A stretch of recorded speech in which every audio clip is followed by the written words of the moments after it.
The engineer saw her first, through the glass, through the red recording light. A woman with a mop standing completely still in the corner of the live room. The tape was rolling. Tina Turner was mid-take. He reached for the talkback button. He did not press it. What happened in the next 3 minutes and 40 seconds was never entered into any production log. But 3 of the people in that control room remembered it for the rest of their lives. The private dancer sessions in the autumn of 1983 were not easy work. Tina Turner had not made a studio album of original material in years. She was 43 years old, between labels, and operating on a particular kind of energy that people who have been told the door is closed will recognize. The specific momentum of someone who has decided, without permission from anyone, that the door is still open. Roger Davies had believed in what she could do before the industry believed in it. He had put the work in place. Now the work itself needed to be done. The sessions were technically precise and emotionally demanding. Tina was not someone who separated those two things. She was not someone who could deliver a vocal performance while holding something back. When she sang from wherever she was that day. The weariness, the determination, the anger, the hope, all of it went into the microphone. The engineers knew this. They learned quickly to let the tape run.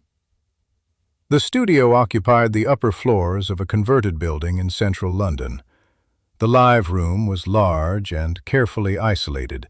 Thick walls, heavy doors, the kind of acoustic separation that cost money and was worth every pound of it. The cleaning staff came in the early morning before sessions began, and in the evening after they had concluded.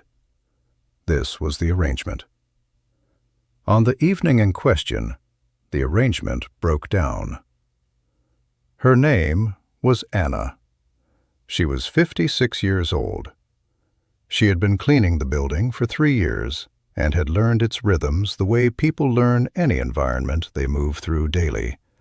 By feel, by pattern, by the small signals that say, yes, enter, or not yet, wait. Anna had been deaf since her late 20s. Not from birth. She had known music as a young woman, had known the specific experience of sound filling a room.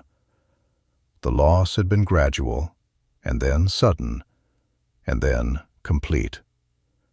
For nearly 30 years, she had navigated a world of vibration and visual cues and the memory of what sound had felt like before it left. The signal she relied on to know whether the live room was in use was a small red light mounted above the door, visible from the hallway. On the evening in question, the light had failed. A bulb.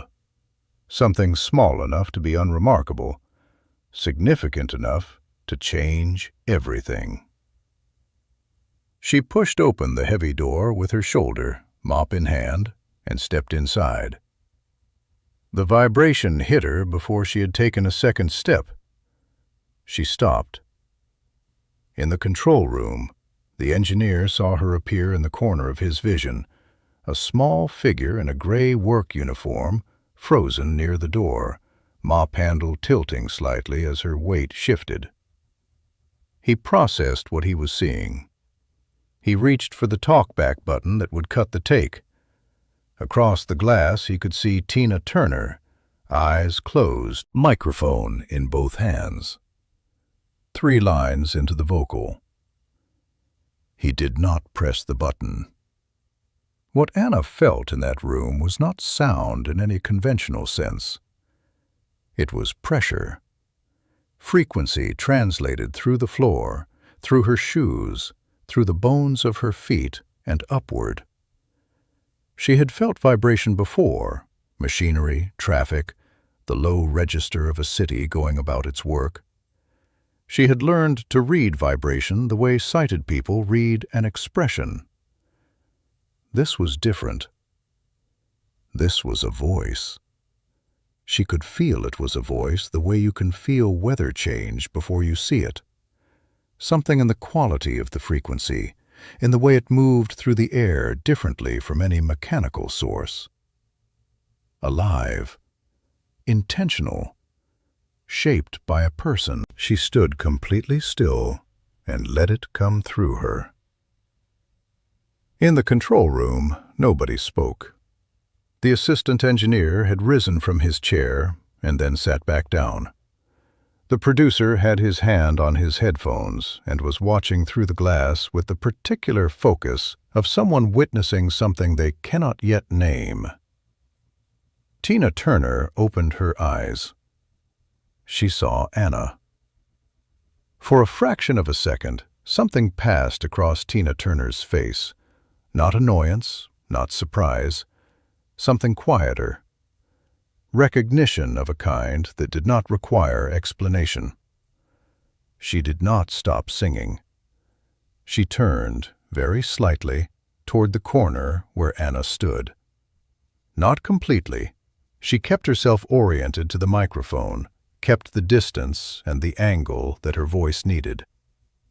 But she turned enough. Enough that Anna, if she was watching, and she was watching, would know that she had been seen.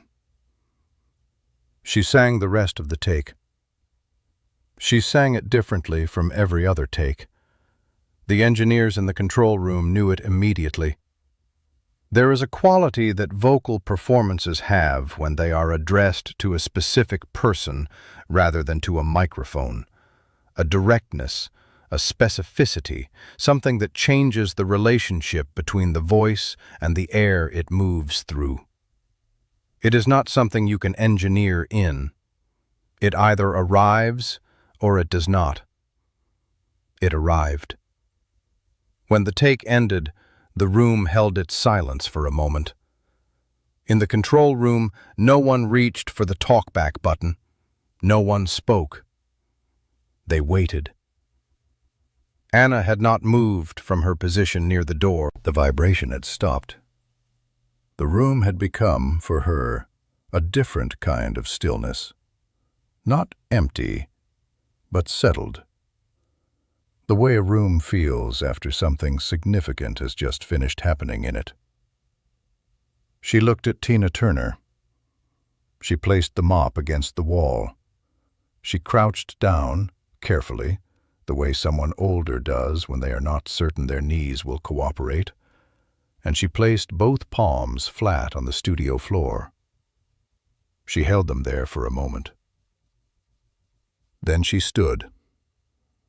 She looked at Tina Turner again. She placed her closed fist against her chest, over her heart, and held it there for 2 seconds.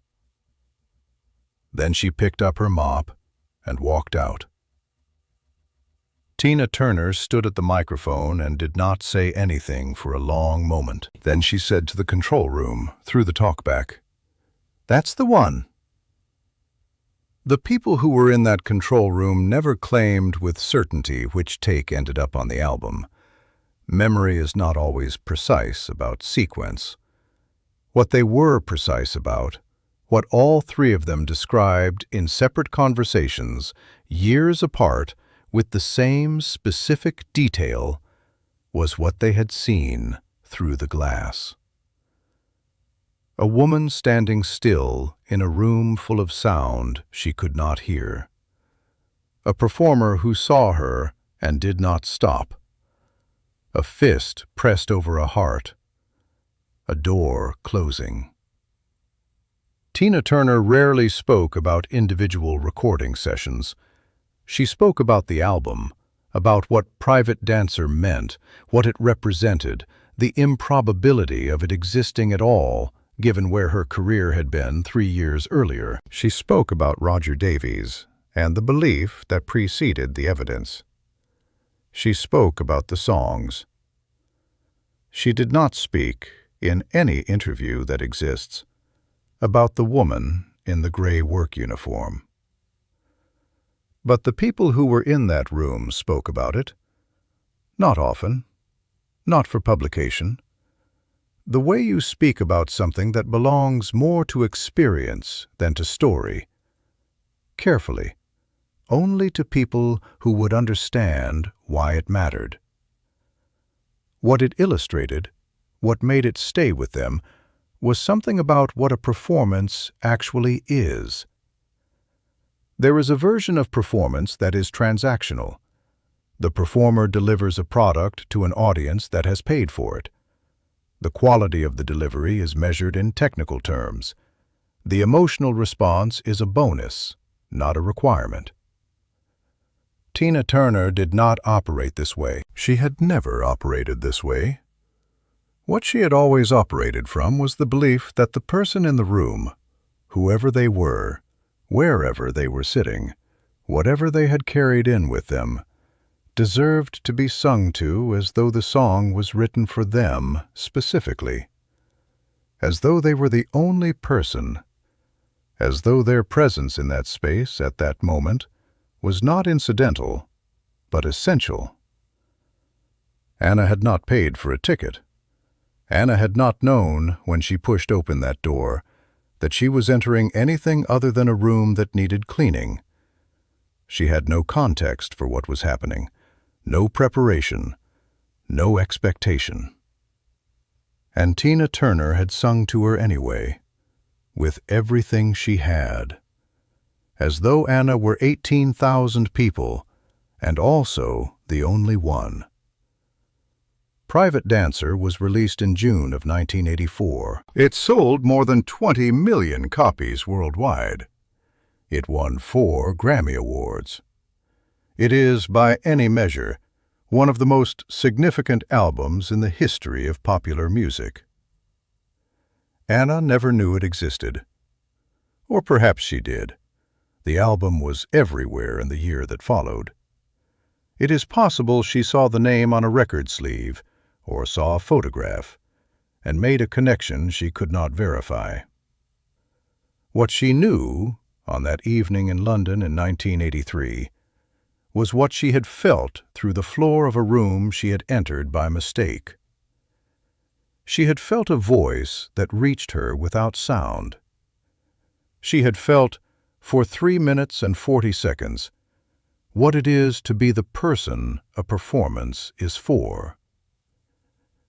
There is a quality that the greatest performers share, the ones whose work outlives the era that produced it, that is not reducible to talent or technique or dedication alone. It is the quality of presence, of genuine, undivided attention directed at the human being in front of you, regardless of who that human being is or how they arrived. Tina Turner had this quality in abundance. The woman with the mop and the failing red light and the palms pressed flat to the studio floor was not supposed to be there. She arrived by accident. She stayed because she could feel something she had not felt in 30 years. And Tina Turner, who was 43 years old and in the middle of the most important recording session of her second act, saw her and did not stop and gave her all of it. If this story moved something in you, share it today with someone who needs to be reminded that the music is still there. Subscribe to this channel. Leave a comment. What is the song that has ever reached you the way no words could? Tell us. We tell these stories because they deserve to be told. We'll see you in the next one.